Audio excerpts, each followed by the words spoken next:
Louange à ton saint nom. Nous sommes reconnaissants de ce que tu as fait pour nous alors que nous étions morts dans nos péchés. Conduis-nous dans la vérité. Nous te le demandons au nom de Jésus-Christ. Amen. Amen. Nous allons nous entretenir encore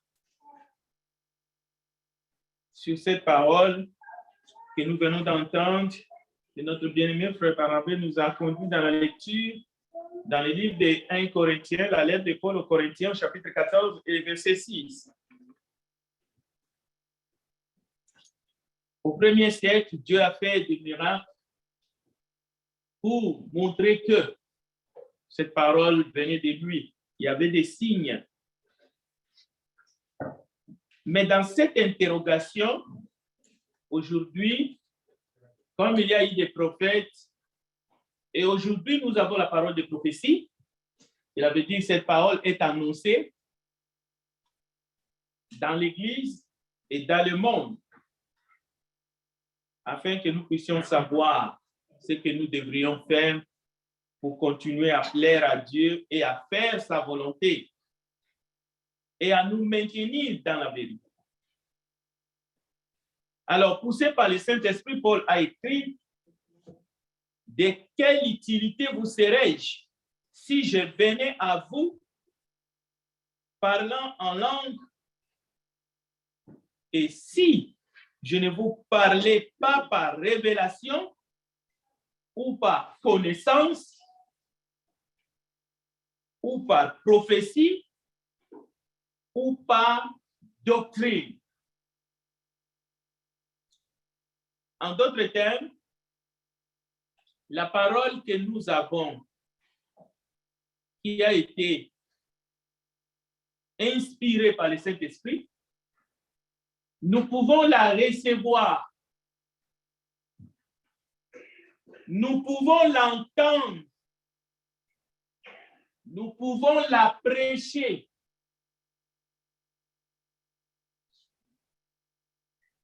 Nous pouvons l'enseigner.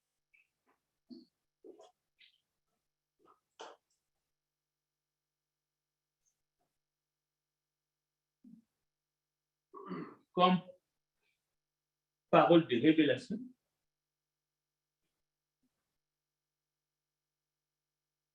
comme parole de connaissance.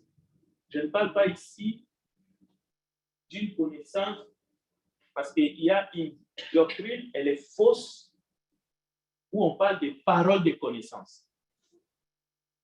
Je vais vous donner un exemple des paroles de connaissance dans les fausses doctrines. Je suis là et je commence à dire, il y a quelqu'un ici dans la salle, Dieu m'a dit, Dieu m'a montré, nanani, nanana, nanani, nanani. Ça, c'est la fausse doctrine. Ces paroles de connaissance-là, ce n'est pas de cela dont je fais allusion. C'est-à-dire, tu as quelque chose s'est passé chez toi, ainsi de suite. Non, non, non. S'il vous plaît. Si vous pouvez devenir même malade mentalement si vous vous laissez dans ces histoires-là. Ce n'est pas ça. Ça, ce sont des mensonges. C'est de la manipulation. Mais les Écritures, nous pouvons l'entendre, nous pouvons l'enseigner comme parole de connaissance parce qu'elles renferment toutes les connaissances de Dieu. Elles sont là. Pas quelque chose que toi, tu vas voir dans la vie des autres, alors que tu ne vois rien dans ta propre vie et dans ta propre famille. Toi, tu veux voir seulement ce qui se passe chez les autres pour intimider les gens, pour que les gens deviennent comme des esclaves, pour que les gens dépendent de toi. Tu es un faux serviteur de Dieu, un abominable. Mais cette parole-là, les Écritures saintes, telles que nous l'avons reçue du Saint-Esprit, nous pouvons l'entendre, nous pouvons la prêcher aussi comme parole de prophétie. Mais nous pouvons aussi l'entendre et la prêcher comme doctrine. C'est-à-dire les enseignements de Christ que nous devons appliquer dans l'Église comme doctrine dans la nouvelle alliance, dans le nouveau culte. Donc, il y a la connaissance, il y a la prophétie, il y a la doctrine et il y a la révélation. C'est la parole qui nous révèle ce qui s'est passé ou ce qui va se passer au retour de Jésus. Ce n'est pas encore des révélations aussi, dans le sens que Dieu me révèle qu'il va avoir la guerre mondiale en 2024. Ou Dieu me révèle, je viens ici, Dieu me révèle que quelqu'un ici, il y a 3 personnes qui vont mourir en 2005 ou en 2003. Ça, ce n'est pas cette révélation-là qu'on fait allusion. Mais là où la sorcellerie est active, voilà les prophéties qui sortent quand les gens sont réunis comme ça. Dieu m'a montré que 2 hommes et 2 femmes vont mourir en 2023. Pourquoi Dieu a besoin de révéler ce genre de choses macabres? Pourquoi? Mais c'est ça que les gens aiment. C'est ça. C'est ça que les gens veulent entendre. Bon, nous allons voir à travers les Écritures l'image du salut, l'image de notre salut en Jésus-Christ. Depuis les prophètes anciens, depuis l'ancienne alliance, nous allons aller voir l'image de notre salut à travers les Écritures. Et ensuite, que Dieu nous aide à comprendre que Dieu a préparé cela bien avant le temps des prophètes. C'est-à-dire bien avant Moïse. Dieu avait préparé déjà notre salut précieux que nous avons en Jésus-Christ. Et ce salut ne vient pas de la terre. Ce salut ne vient pas de ce monde. Ce salut vient du ciel. C'est un salut qui a été préparé du ciel. Et ce salut est venu sur la terre. Même si Jésus est né, il a commencé sa vie à travers une femme, Marie, que Dieu a choisie. Mais ce salut vient du ciel. Il est venu d'en haut, même s'il est né. Alors, la venue du Christ sur la terre n'était pas pour s'opposer à une religion qui existait ici-bas sur la terre qui s'appelle encore le judaïsme. Jésus n'est pas venu pour s'opposer au judaïsme rabbinique. Parce qu'en naissant, il n'a pas seulement trouvé des rois, il a trouvé plusieurs nations qui croyaient déjà en Dieu ou qui croyaient, c'était des polythéistes, la plupart, c'est pour cela qu'on les appelait les nations, mais qui adoraient tout et n'importe quoi. C'est-à-dire, ce n'était pas des... C'était des polythéistes. Ils ne croyaient pas à un seul Dieu. Comme Israël, par exemple, qui croyait à un seul Dieu. L'histoire les déclare. Mais même en Israël, il y avait aussi des peuples qui s'attachaient à des idoles. Alors Jésus, en entrant dans ce monde, il n'est pas venu pour s'opposer à cette religion qui est le judaïsme rabbinique. Jésus n'est pas venu pour s'opposer à Moïse, parce que la loi a été donnée à Moïse. Non, Jésus n'est pas venu pour faire ombrage à Moïse. Jésus n'est pas venu pour s'opposer à la loi. Parce qu'il va respecter la loi de A à Z. Il n'a pas violé la loi. Il n'est pas venu s'opposer à la loi. Donc, l'Église du Christ, l'Église que Jésus a bâtie, n'est pas issue du judaïsme, comme certains l'ont écrit. Parce qu'ils disent que le christianisme est issu du judaïsme. C'est un mensonge. Et on dit, c'est l'équivalent de dire que Jésus est issu de David. Jésus est issu de Moïse. C'est une bêtise. Certains ont essayé de le dire de son vivant. C'est pour cela que Jésus a dit, quoi? Si je suis fils de David, pourquoi David lui-même dit, mon Seigneur, Jésus l'a dit.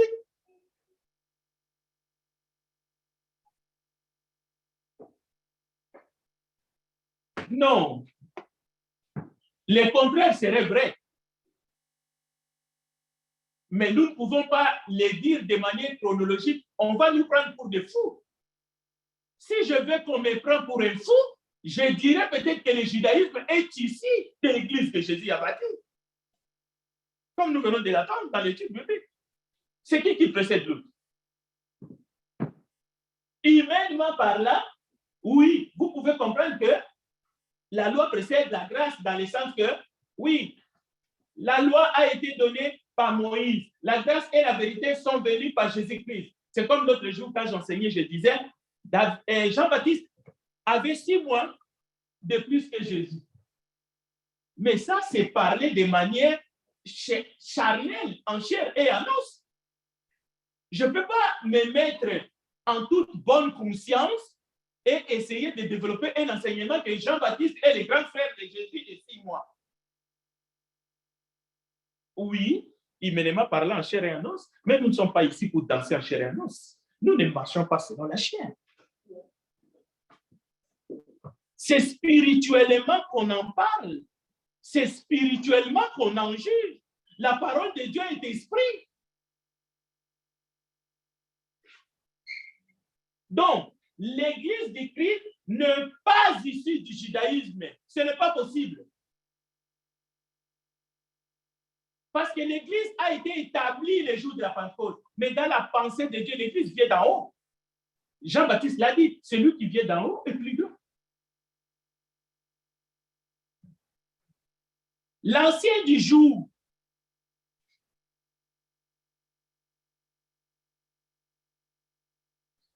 nous allons voir 2 images. Nous allons voir d'abord le tabernacle de Moïse.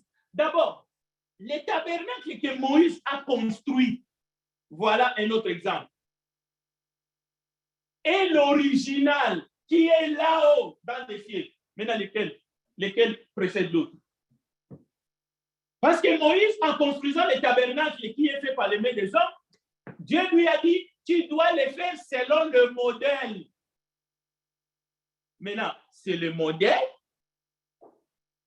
ou c'est lui que l'homme sait qui est issu de quoi? Est-ce que le tabernacle que Moïse a construit selon le modèle que Dieu lui a demandé de regarder, de garder le modèle, de le faire exactement selon le modèle? Quel tabernacle est issu de l'autre? C'est celui que Moïse a construit? C'est celui qui est là-haut dans les cieux, qui est issu du tabernacle que Moïse a fait? Réfléchissez. Réfléchissez. Dans Jean chapitre 8, verset 57, les Juifs lui disent avec raison, parce que ces Juifs-là avaient la foi. Le problème de l'homme moderne aujourd'hui, il n'a pas la foi. Il ne se questionne plus. Il ne veut pas réfléchir. Il est athée au fait, à vrai dire. Mais les Juifs qui réfléchissaient, qui avaient la foi en Dieu et qui avaient la religion que nous connaissons, qui est le judaïsme, les Juifs lui disent, tu n'as pas encore 50 ans et tu as vu Abraham. Jésus leur dit, en vérité, je vous le dis, avant qu'Abraham fût, je suis. Là-dessus, ils prirent des pierres pour les jeter contre lui. Mais Jésus se cacha et il sortit du temple. Il sortit du temple.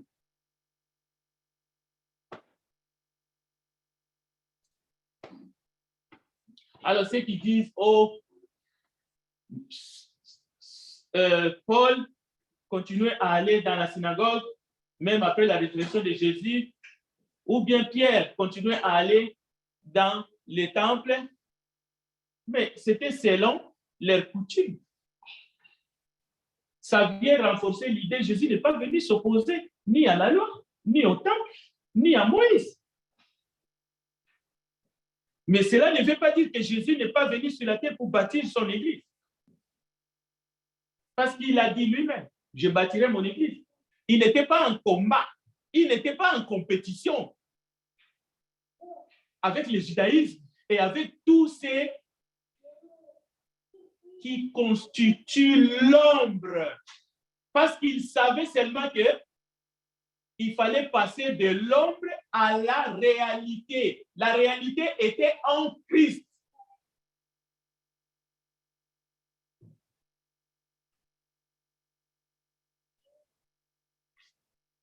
Maintenant, voyons la première image, la Pâque. Nous allons parler de la Pâque juive.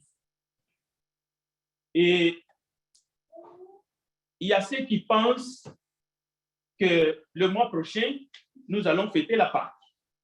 Non, l'Église ne fête pas et ne pérenise pas la Pâque juive. Parlons un peu de la Pâque juive.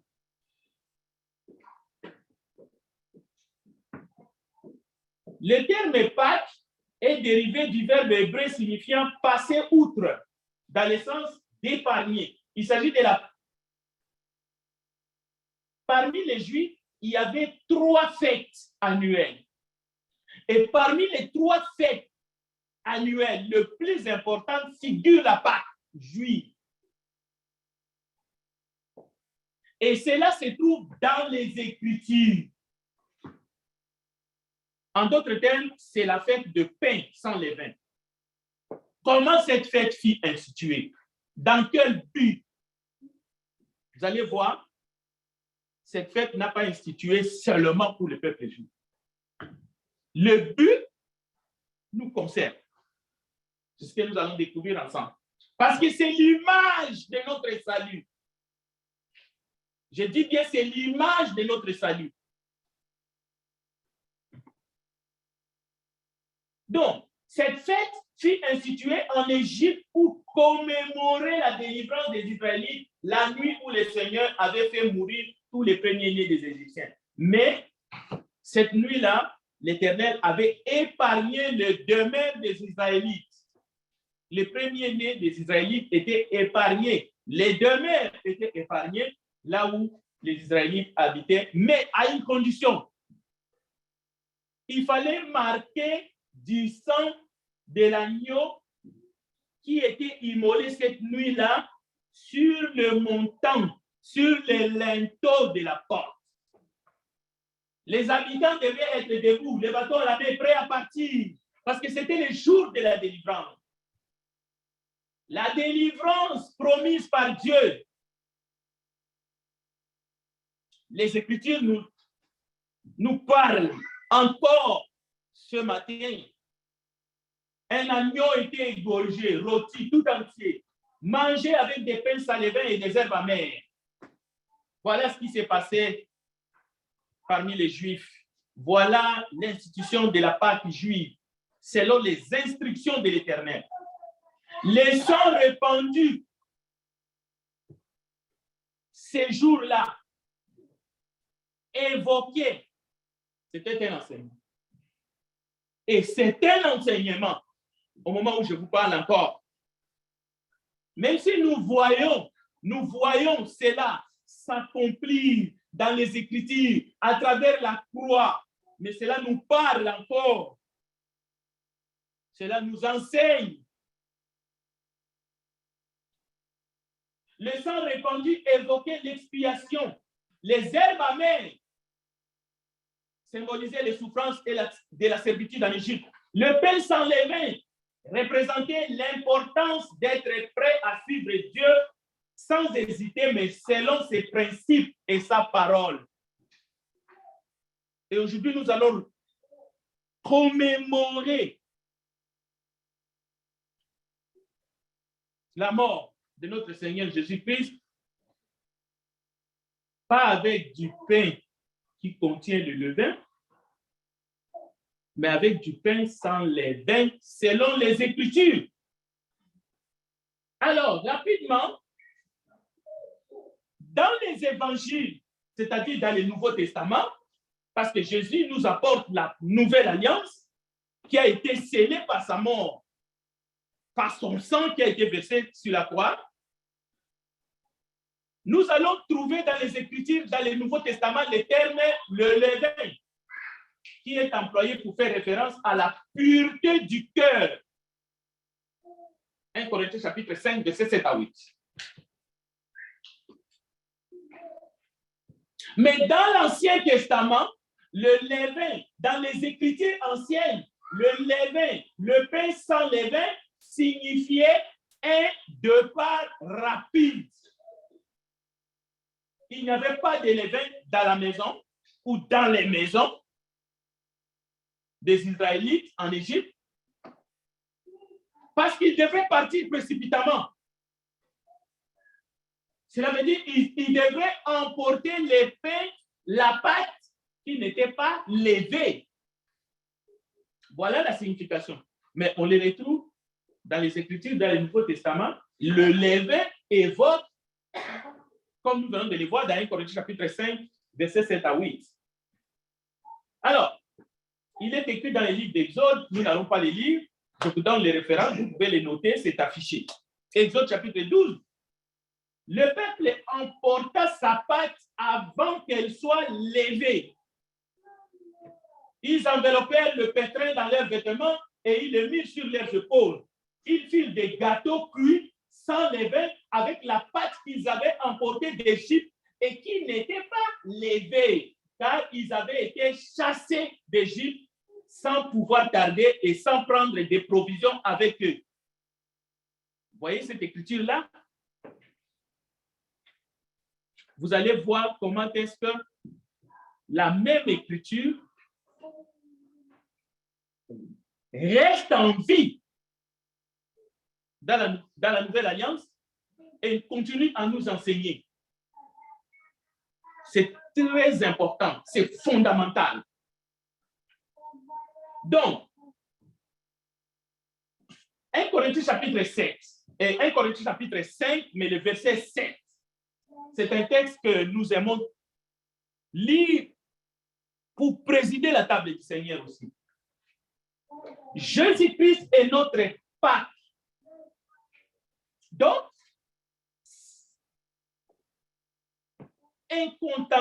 c'est-à-dire on ne peut pas contester qu'il y a un parallèle. On ne peut pas contester ça. Qu'il y a un parallèle. Sans tordre les Écritures, ce n'est pas une interprétation particulière et erronée. La parole confirme qu'il y a un lien, il y a un parallèle entre la délivrance du peuple en Égypte, les Israélites, et notre propre délivrance, mais du péché. De même que les Israélites étaient esclaves des Égyptiens, nous aussi, nous étions esclaves de nos passions. Nous étions esclaves de nos péchés. Ça ne veut pas dire qu'il n'y a pas des gens qui sont encore esclaves de leurs passions et esclaves de leurs péchés aujourd'hui. Pourquoi l'évangile serait alors prêché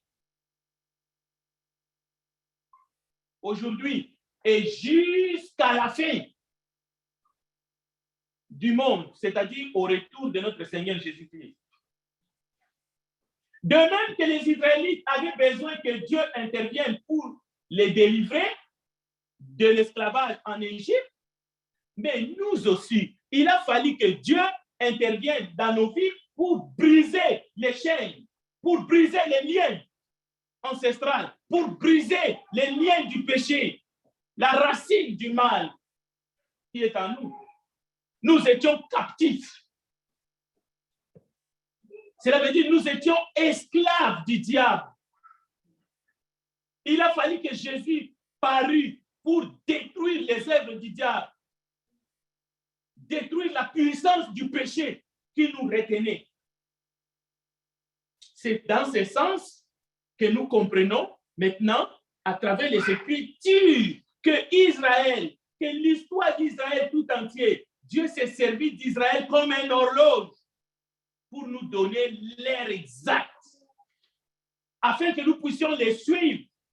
En d'autres termes, si nous voulons utiliser les termes politiques, Israël est un ballon d'essai. Mais pour nous, parce que le texte le dit, lorsque nous regardons Israël, lorsque nous lisons les enseignements, 1 Corinthiens chapitre 10, l'Esprit de Dieu nous dit, ne commettez pas les mêmes erreurs comme eux ils ont commis. 1 Corinthiens chapitre 10. Ne murmurez pas comme eux ils ont murmuré. Mais cela ne veut pas dire qu'ils n'ont pas fait de bonnes choses.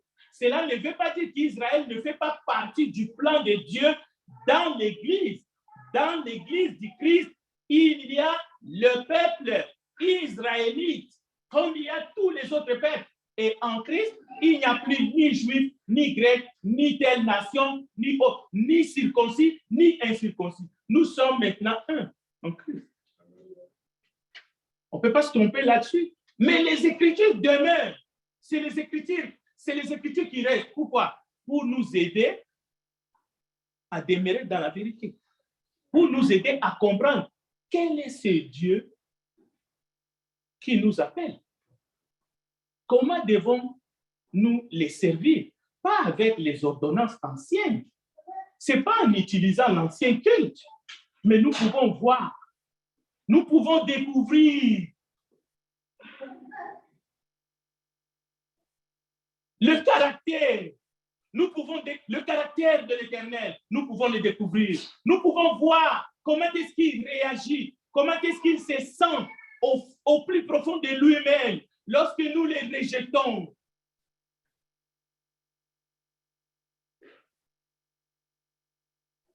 La parole vivante de Dieu, les paroles prophétiques de ces livres, Apocalypse chapitre 22, et celui qui lit fasse attention.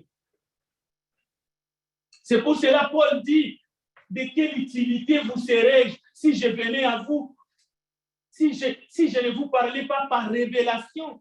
Donc, il ne s'agit pas seulement de parler par révélation. Révélation par-ci, révélation par-là, et en plus des révélations qui ne sont pas dans les livres de prophétie. Tu es un faux prophète. Désolé. Tu ne peux pas dire non, moi, mon enseignement est basé seulement sur les prophéties. Non, mais ces prophéties-là ne suffiront. Nous avons besoin de la connaissance aussi. Et finalement, nous avons besoin de la doctrine. Écoutez bien, pas doctrine de Moïse, doctrine de Jésus-Christ, lui qui est la pierre angulaire, fondement des apôtres et des prophètes. Cela veut dire que ce sont les enseignements de Christ pour son peuple. C'est un nouveau peuple acquis par son sang. Acquis par son sang. Et lui, il ne fait pas exception de personne. C'est ça qui est important. Et ce matin, nous voulons que Dieu nous aide. L'agneau sans défaut. Chaque famille en Égypte devrait prendre un agneau sans défaut. C'est le sang d'un agneau sans défaut qui devrait être versé sur le linteau de porte. Mais qu'est-ce que cela voulait dire? Pas seulement pour eux en Égypte, cette nuit-là, où les premiers-nés égyptiens ont été massacrés. Mais qu'est-ce que cela voulait dire pour nous? Le sang de l'agneau sans défaut, cette nuit-là en Égypte, prévisualisait la seule manière pour nous d'être délivrés de la puissance de Satan et de la puissance du péché. Par la mort éternelle de Jésus-Christ qui a répandu son sang. Parce qu'il est mort seulement une seule fois. C'est fini. Il ne va pas mourir deux fois. Pour notre salut éternel. Et c'était pour sortir de l'Égypte cette nuit-là. Mais pour nous, c'est pour le salut éternel. Mais pour nous et pour eux. J'aimerais bien aller jusque là. Parce que c'est important. Parce qu'il y a une fausse doctrine qui circule. La fausse doctrine parle d'un deuxième salut pour le peuple hébreu. Ça n'existe pas. C'est pour eux et pour nous. C'est pour cela que la prédication de l'évangile a commencé à Jérusalem. Après Jérusalem, c'était Judée, après Judée, Samarie, après Samarie jusqu'aux extrémités de la terre. Et d'ailleurs, qui sont nos apôtres? Qui sont nos patriarches? Tous sont juifs. Tous les apôtres étaient galiléens. Tous nos apôtres sont des juifs. Pourquoi on veut les scinder, les mettre à part? Non, ce sont nos frères. Nous sommes tous un en Jésus-Christ. Et dans Jean 17, Jésus a prié pour ça. Il a prié pour l'unité dans les corps du Christ. Donc, il y a plusieurs similitudes entre l'agneau pascal et Jésus-Christ, l'agneau de Dieu, qui ôte le péché du monde. Voilà la beauté des Écritures. L'agneau pascal. Christ aussi était sans défaut, sans tache. C'est l'apôtre Pierre qui le dit dans sa lettre, dans 1 Pierre et l'apôtre Pierre, 1 Pierre chapitre 1, verset 18 à 20. Sachant, ce n'est pas par des choses périssables, de l'argent ou de l'or, que vous avez été rachetés de la belle manière de vie que vous aviez hérité de vos pères. Mais par le sang précieux de Christ comme d'un agneau sans défaut et sans tache.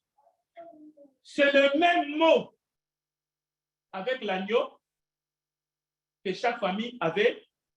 L'agneau devait être sans tache, l'agneau devait être sans défaut. Et il fallait prendre ce sang, mettre sur le linteau de la porte d'entrée pour que lorsque l'ange de la mort est venu, la nuit,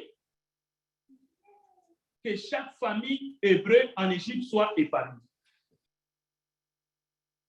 Cela veut dire ce qui s'est passé en Égypte est un type de ce que Dieu a décidé de faire pour toute l'humanité, sa grâce en Jésus-Christ. Et les Écritures nous les témoignent. C'est pour cela Pierre confirme, il dit au verset 19, mais par le sang précieux de Christ, comme d'un agneau, sans défaut et sans tache. Écoutez le verset 20. Prédestiné avant la fondation du monde et manifesté à la fin des temps à cause de vous. Prédestiné avant la fondation du monde. Ça veut dire ce qui se passe en Égypte, selon de ce qui a déjà été prédestiné, mais qui va se manifester à la fin de temps à cause de nous. Et eux aussi. Donc, on peut continuer, on peut multiplier des exemples. Aucun os de cet agneau pascal ne devrait être brisé. C'est dans les textes. Et dans Jean 19, verset 32 à 36, aucun os de Jésus ne devait être brisé. Regardez les films. Je vous donne les deux textes. Exode chapitre 12, verset 46. Dieu parle à son peuple, les Hébreux. Il dit, vous ne briserez aucun os de cet agneau que vous devriez rôtir, tuer, manger. Il ne faut pas croquer. Jésus-Christ, le Fils du Dieu vivant, est venu dans ce monde. Il est dit, alors qu'il mourait sur la croix, un soldat va s'approcher de Jésus et le voyant déjà mort, il ne lui rompit pas les jambes. Mais un des soldats lui perça le côté avec une lance. Et aussitôt, il sortit du sang et de l'eau. Écoutez le verset 36. Ces choses sont arrivées afin que l'écriture fût accomplie. Aucun de ces os ne sera brisé. Comme celui de l'agneau pascal, le sang de Jésus sert de signe devant Dieu. Comme le sang de l'agneau pascal a servi de signe sur la maison. Et l'ange de la mort a vu le sang, il est passé par-dessus. Et la Bible nous dit qu'il n'y a plus maintenant de condamnation pour ceux qui sont en Jésus-Christ. Mais ce que nous devrions savoir, Dieu nous parle du haut des cieux. Il nous a parlé par les prophètes. Dans ces temps présents, il nous parle par les fils. Et nous devons faire attention lorsque nous lisons les Écritures. Nous devons comprendre que ce message est pour nous, comme cela a été pour eux. Même si les temps des accomplissements ou de l'accomplissement diffèrent par moment, mais encore une fois, ce ne sont que des types. Mais toute la réalité est en Christ. Et nous savons que au commencement était la parole, et la parole était avec Dieu, et la parole était Dieu. La parole s'est faite chair, et il a habité parmi nous plein de grâce. Et nous avons reçu grâce sur grâce. Donc, c'est pour cela aujourd'hui, chaque fois que nous pouvons penser à la Pâque juive, Dieu nous parle.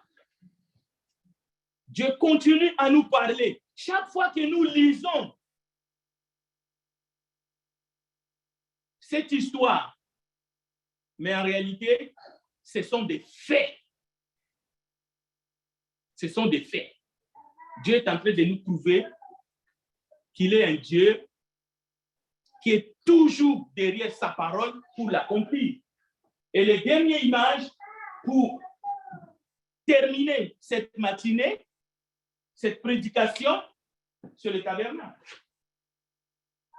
Donc, la Pâque juive, c'est l'image de notre salut en Jésus-Christ. Mais la même chose, le tabernacle, c'est l'image de notre salut. Au fait, Dieu parle et insiste. Il multiplie les exemples parce qu'il ne veut pas que quelqu'un puisse dire « Non, je n'avais pas compris ». C'est la même chose que ça se passe même dans les familles. Lorsqu'on s'adresse même à nos enfants ou même à nos contemporains, lorsqu'on est en situation ou dans les responsabilités, il faut savoir comment transmettre le message, comment transmettre les consignes de telle sorte que cela soit saisi, que cela soit compris et que cela soit mis en exécution. Après avoir délivré son peuple de l'esclavage, qu'est-ce que Dieu va dire? Pharaon est derrière nous, son armée et même lui-même, ils se sont noyés dans la mer Rouge. Mais qu'est-ce que Dieu va dire? Dieu va amener son peuple dans le désert. Le peuple qu'il a élu. Maintenant, Dieu va dire à son peuple, maintenant, je vais habiter au milieu de vous. C'est ni plus ni moins. Il faut que j'habite au milieu de vous. Et pour que j'habite au milieu de vous, Moïse, tu dois construire un tabernacle. Et c'est dans ce tabernacle que moi, je vais habiter. Et l'enseignement du tabernacle, c'est très, très important. Au fait, c'est la tente de Dieu. Vous trouvez cet enseignement dans les Écritures, partout. Exode chapitre 25. Donc, le tabernacle, c'est un temple, mais qu'on transportait, que le peuple transportait. Et c'était construit dans le désert. Après la sortie d'Égypte, Dieu a dit à Moïse, vous devez me faire un sanctuaire. J'habiterai au milieu de vous. Maintenant, est-ce que ce message est étranger à nous qui sommes ici ce matin? Qui ne sait pas que Dieu veut habiter au milieu de son peuple? Votre corps est le temple de Dieu en esprit. Dieu est votre roi. S'il est votre roi, même votre sexualité doit lui être soumis s'il est votre roi. S'il est votre roi, votre famille doit lui être soumise. S'il est votre roi, votre maison, votre compte à banque doit lui être soumis. Ça veut dire que vous ne ferez rien qui va remettre en question ou en cause sa royauté. Et, parce que nous parlons du tabernacle, il doit habiter au milieu de nous. Mais d'abord, il doit habiter dans votre cœur. Dans le cœur de chacun. Nous allons nous arrêter ici parce que l'enseignement dans le désert, nous ne devrions pas le négliger. Parce que dans le désert, quand les tabernacles avançaient, le peuple avançait.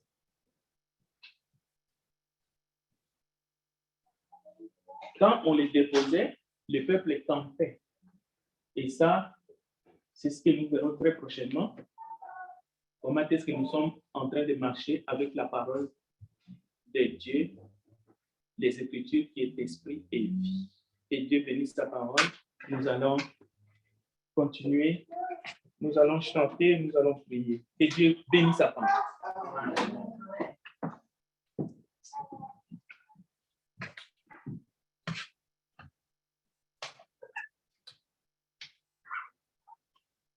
Nous gémissions sur l'esclavage du péché dans la sombre nuit.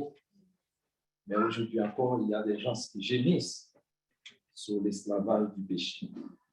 L'Assemblée priée de se mettre debout, nous allons chanter le numéro 66 avant la prière.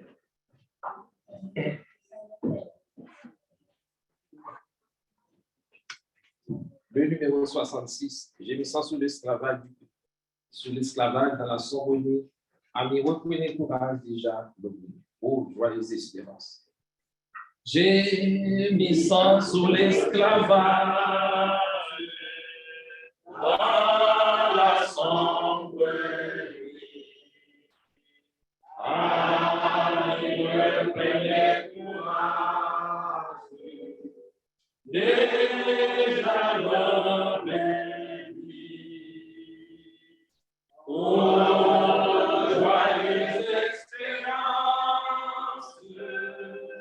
Voici la délivrance. Nous connaissons la puissance de notre libérateur.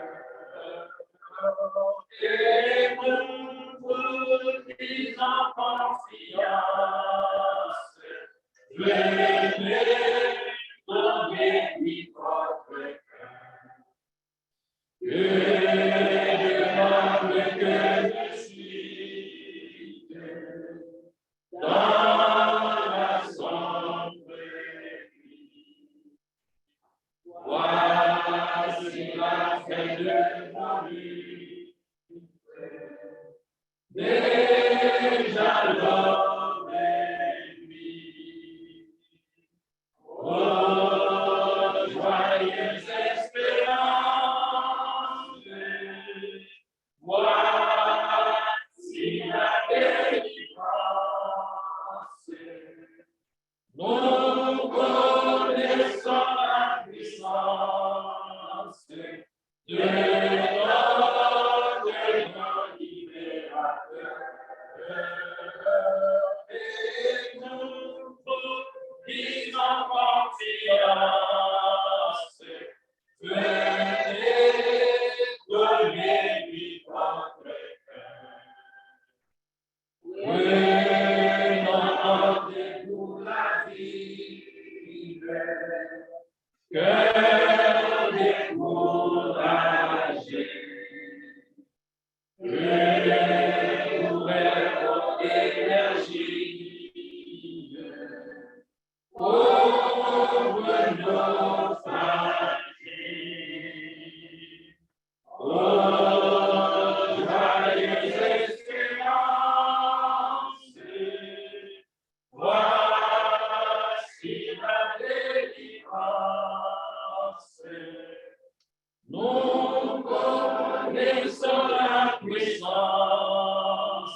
C'est notre grand libérateur. Ils ont confiance. Venez, donnez-lui votre cœur. Sans cesse à nouveau récrire dans l'assemblée. Oh, que pour ne crois plus en lui. Oh, joyeuse espérance, voici la délivrance. Nous connaissons la puissance de notre grand libérateur. Et nous vous disons confiance, venez, donnez-lui votre cœur. Lui qui fit tomber nos chairs et nous a franchis.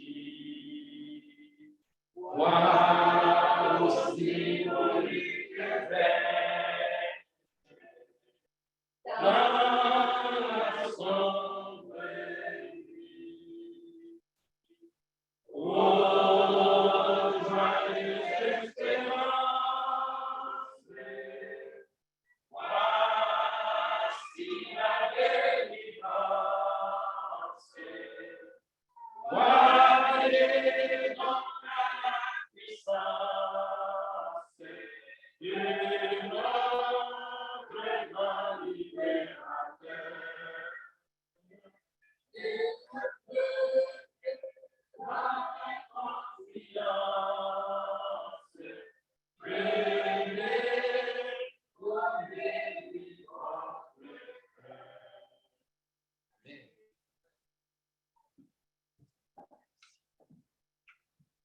Prions ensemble. L'heure est venue afin que nous puissions te donner gentiment, volontairement nos cœurs. Nous nous humilions devant toi et nous te supplions afin que tu règnes sur nous, que tu règnes dans nos cœurs, dans nos vies, dans nos familles, dans nos travails. Seigneur, toutes les âmes qui sont ici sont à toi. Toi, tu connais le cœur de l'homme. Ta parole déclare que le cœur de l'homme est tortueux par-dessus tout et il est incurable. Mais nous croyons que le sang de Jésus-Christ qui a été versé est beaucoup plus puissant pour nous laver, pour nous purifier.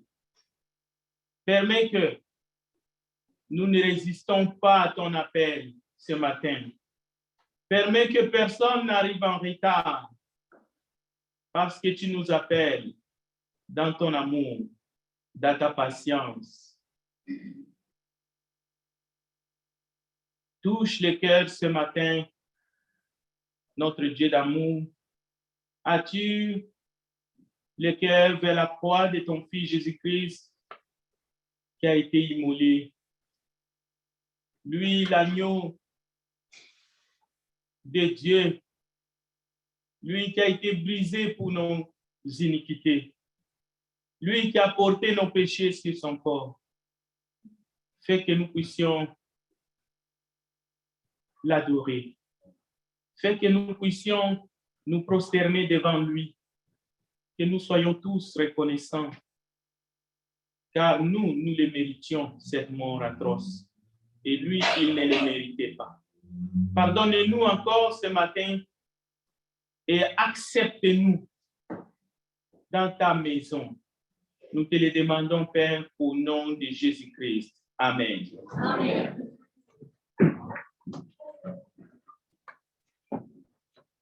Merci, Frère Frédéric, et pour ce bon message ce matin que le Saint-Esprit, à travers ton canal, nous a communiqué. Et nous demandons à ce que Dieu te garde toujours, mon frère. Alors, pendant que les trois officiants se pointent là-bas, en ligne, en attendant que nous. Alors, c'est Frère Gérald, il est là, Frère Gérald.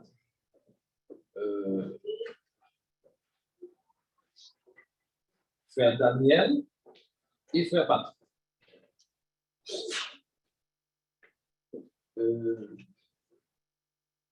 Chantons le numéro 135. Le numéro 135 pendant que les trois frères se mettent là-bas.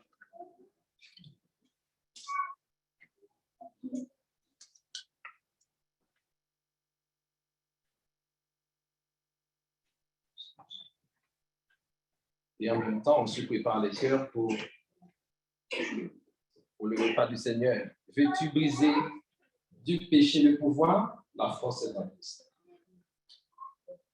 Veux-tu briser du péché le pouvoir? La force est en Christ. La force est en Christ. Si dans ton cœur tu veux le recevoir, la force est dans le sang de Christ. Je suis fort, fort, oui, puisque vainqueur par le sang de Jésus. Je suis fort, fort, oui, puisque vainqueur par le sang de Jésus, mon sauveur. Veux-tu braver la mort et l'enfer? La force est en Christ.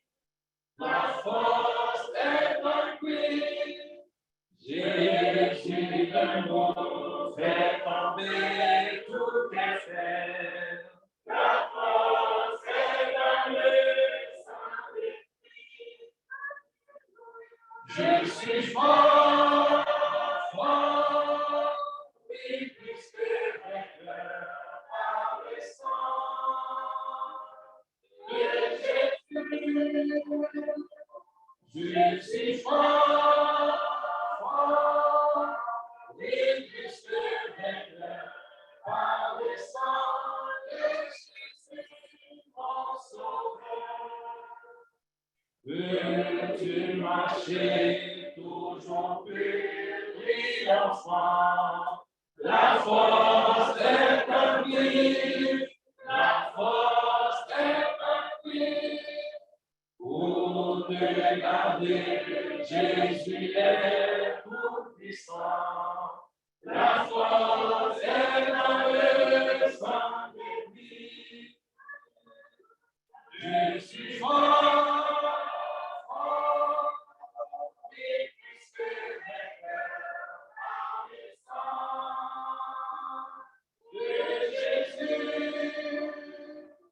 Je suis fort, fort, oui, puisque vainqueur par le sang de Jésus, mon sauveur.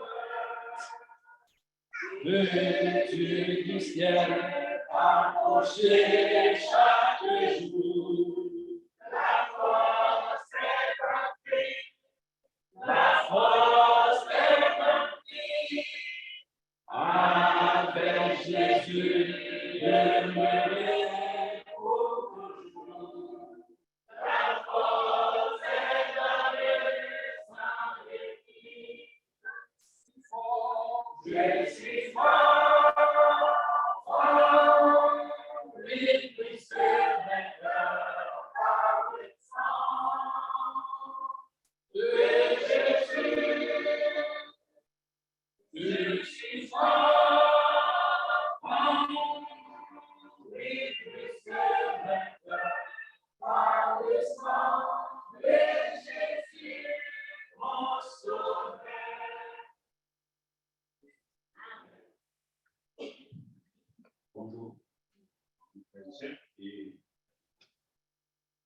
l'instant, c'est le moment pour passer à la communion et pour commémorer la mort de notre Seigneur Jésus-Christ. Mais avant de commencer, et vous pouvez le lire avec moi dans 1 Corinthiens 11, verset 23. Commence.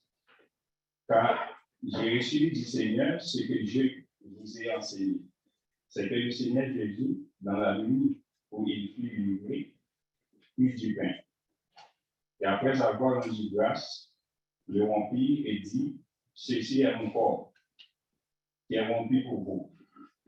Faites ceci en mémoire de moi. De même, après avoir soupé, il prit la coupe et dit, cette coupe est la nouvelle alliance en mon sang. Faites ceci en mémoire de moi tous les fois que vous en boirez. Car toutes les fois que vous mangez ce pain et que vous buvez cette coupe, vous annoncez la mort du Seigneur jusqu'à ce qu'il vienne. Et je vais prier pour le pain et ensuite par notre frère Daniel. Prions. Notre Seigneur, nous possédons devant ta face.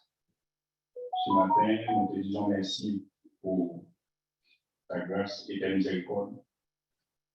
Nous te disons merci, Père, spécialement pour ton Fils Jésus-Christ. Et merci pour tous les frères et sœurs qui font le nécessaire pour être là ce matin. Nous t'en prions aussi pour ceux qui sont en ligne. Et merci, Père, pour ta parole. Merci pour ton amour. Et c'est grâce à ton amour que si nous sommes là ce matin. Et merci pour tout ce que tu as fait pour nous. Merci spécialement pour ton Fils Jésus-Christ. Et merci pour le pain que présente son corps. Nous te disons merci, Père. Et c'est dans le nom de ton Fils Jésus-Christ qu'on te prie. Amen. Amen. Prions. Le fruit de la main descend ton sang, notre Seigneur Jésus-Christ, les saints qui étaient écoulés à la croix pour la rédemption de notre péché. Et l'agneau de Dieu qui était immolé pour tout, qui nous fait pour les péchés. Nous te prions pour ça, Père. Tout cela, te le demande dans le nom précieux du Seigneur Jésus-Christ.